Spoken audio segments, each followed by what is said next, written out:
Високи планини, стари вековни шуми, реки, чисти езера, полиња и ридови. На вакви сцени се присетуваме кога се спомне природата во Македонија. Нашите природни вредности, заедно со културата, традицијата и историјата, се главните символи на Македонија. Време е да се запознаеме со македонскиот дел од биосферата.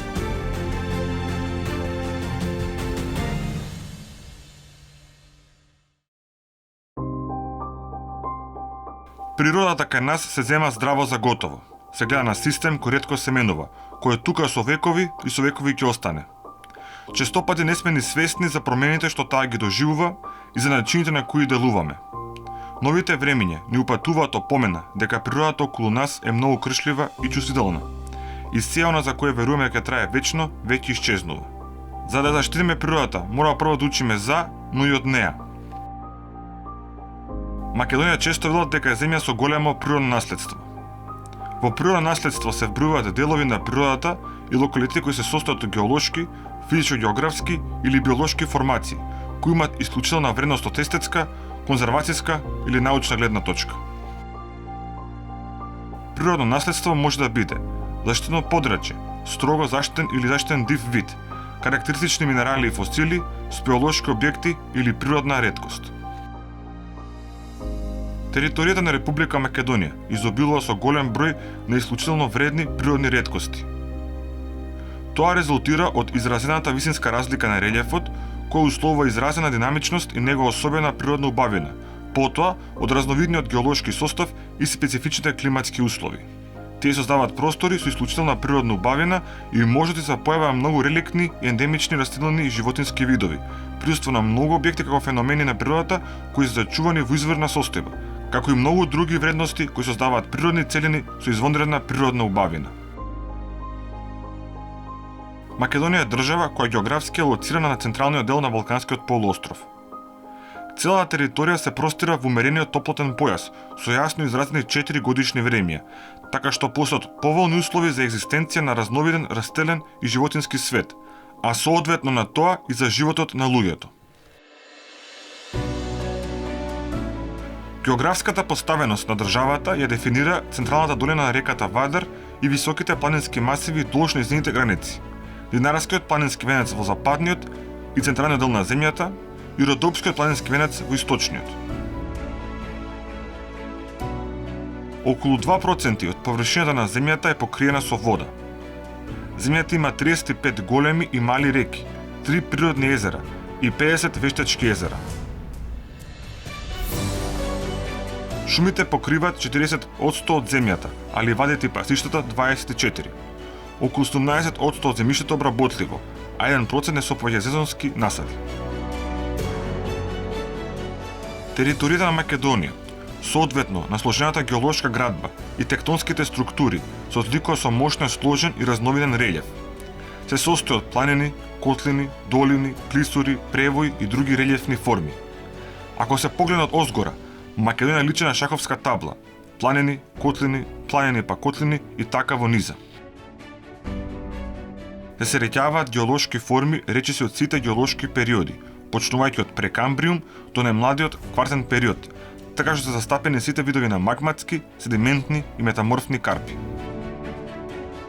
На територијата на Македонија се јавуваат различни видови води, како што се подземни води, извори, врутоци, протечни води, потоци и реки, како и природни езера и акумулации. Вкупното водно богатство се проценува на околу 26 милиарди метри кубни вода. Според овие вредности, Македонија би можела да се категоризира во средно богати земји со вода.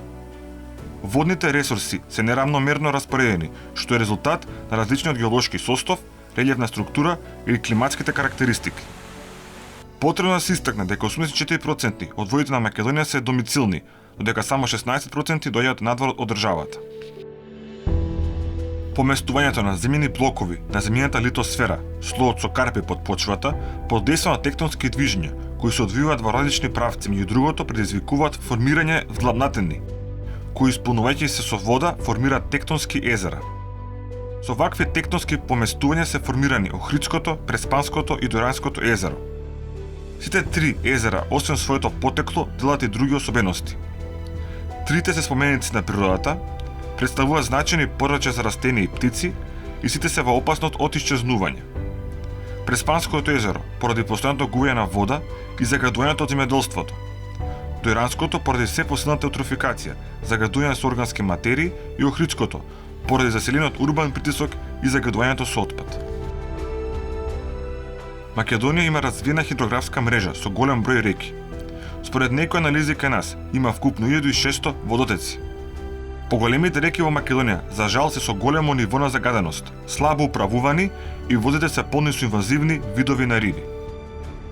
Мрежата на заштитени подрачја во Македонија не представува кохерентен систем, односно истиот е во преодна состојба и вклучува подрачја прогласени во различно време, според различни категоризации и со различни цели.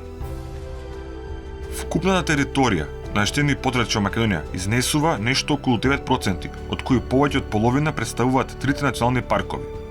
Овој процент, според обврските од Бернската конвенција, која има ратификувано во 1998 година и стратешкиот план за биодиверзитет до 2020 година, државата као да заборавила на обврските на овој меѓународен акт и наместо се движи во насока на зголемување и унапредување на заштитените подрачја, константно го зголема притисокот врз природното богатство, кое кај нас заштитено и со устав. Во последните години се забележува мал напредок кон ова прашање, па минатата година со поддршка од меѓународните партнери, мрежата на заштитени подрачја се зголеми за уште 4. Меѓу нив е и локалитетот Стамер, прогласен за природна реткост поради својата палеонтолошка вредност. Лесновската купа и кратерот на врвот се наоѓаат во западниот дел на Осоговските планини, помеѓу Пробиштип и селото Злетово. Тоа е меѓу најдобро сочуваните фосилни и згаснати вулкански кратери не само во државата, туку и на Балканскиот полуостров. Ова подрачје требаше биде првиот вистински геопарк во Македонија, како и второто подрачје под заштита на УНЕСКО. Но поради непостојање на политички интерес, после неколку години работа, овој процес запре.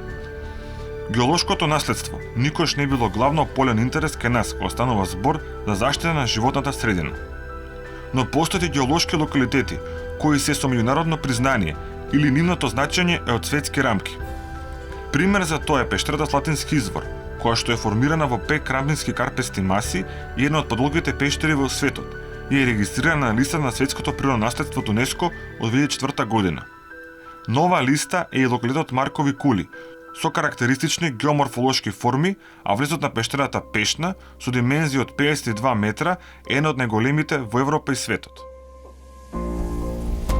Во Македонија постојат многу гранични подрачја кои се заштитени кај нашите соседи, но не и кај нас.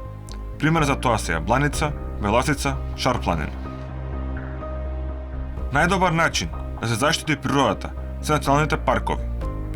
Сепак од сите земји во регионот, Македонија има најмалку, само 3: Галичица, Пелистер и Маврово.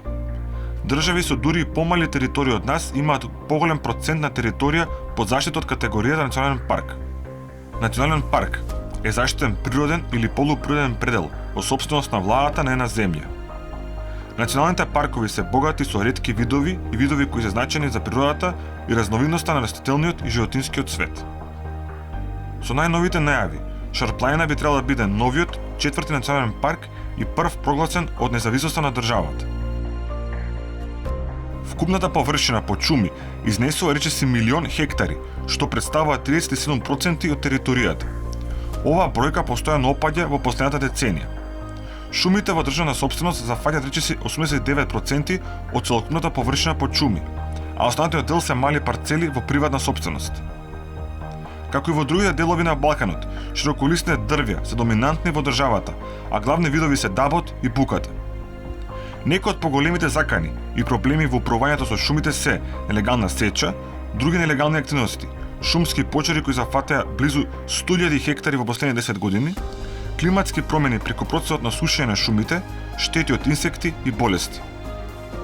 Нелегалната сеча представува сериозен и долгорочен проблем кој го доведува во прашање одржливото управување со шумите, како и вредноста на шумите во поширока смисла.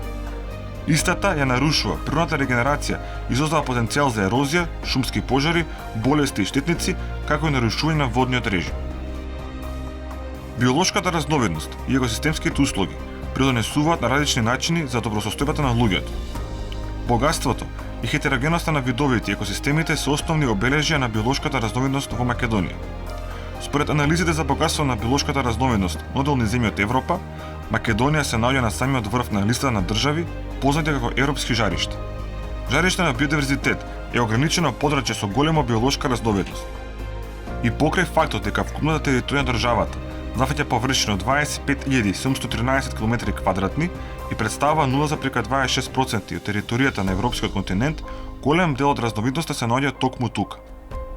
Една од главните причини за високата биолошка разновидност е слабото замрзнување за време на последната ледена доба и постојањето на континуирана шумска вегетација во јужните делови со што овие простори зачувале биолошката разновидност, но придобиле и многу нови видови. Климатските промени влијаат на сите нивоа на биолошката разновидност. Тие се сериозна закана за биолошката разновидност, бидејќи видовите и екосистемите се приспособиле за живот на определена клима и честопати не можат да се адаптираат на повисоките температури, почестите суши и поекстремните временски настани. Сегашната стапка на исчезнување на видовите насекаде во светот веќе е 100 пати повисока од таа во прединдустријската ера. Ова забрзано губење на биолошката разновидност не е причина само од климатските промени, туку и од многу други човечки фактори. Зголемувањето на температурата влијае врз времето на репродукција и миграција на растенијата и животните, врз распространувањето на видовите, врз должината на сезоната на раст на културите, ако и врз појавата на болести и штетници. Нашата држава се уште слабо подготвена да се справува со проблемите кои се веќе пред нашиот праг. Грижата за животната средина не треба да биде само приоритет, туку основна водилка која треба да ја движи државата доколку сакаме темните предвидувања од едината да останат само на хартија.